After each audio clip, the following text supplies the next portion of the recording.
Nanny Plum, wise old elf. It's time you two got a room and got down to some serious bad.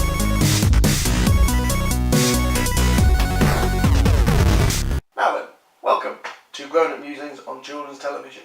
Now, if, like me, you watch a lot of children's television, you may have seen Ben and Holly's Little Kingdom. Ben and Holly's Little Kingdom is made by the same people who make Peppa Pig. It's very much got the same narrative and artistic style as Peppa Pig, only it's set in a fairy tale kingdom. The two characters I want to talk about today are the wise old elf and Nanny Plum.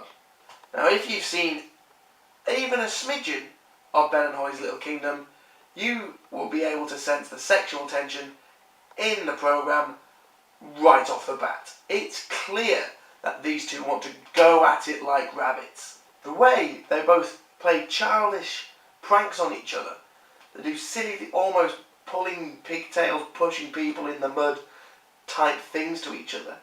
It's clear what they want to do. It's clear to anyone who watches. They just need to get down and do it, and it'll be a lot better for everyone involved.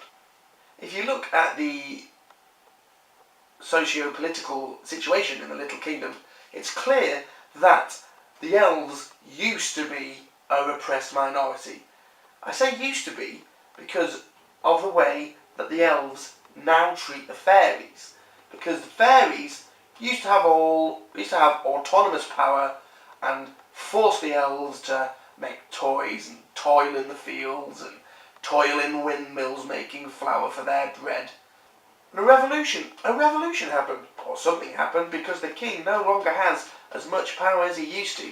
You can tell this by the way the wise old elf insists on repressing the fairies by saying they are not allowed to use any of their special talents, while the elves continue to use all of their special talents.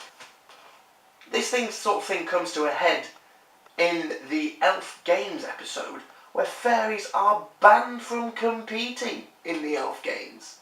Because of this, it's obvious that any sort of relationship between an elf and a fairy is taboo, and that's why Nanny Plum and the wise old elf have done nothing about their situation.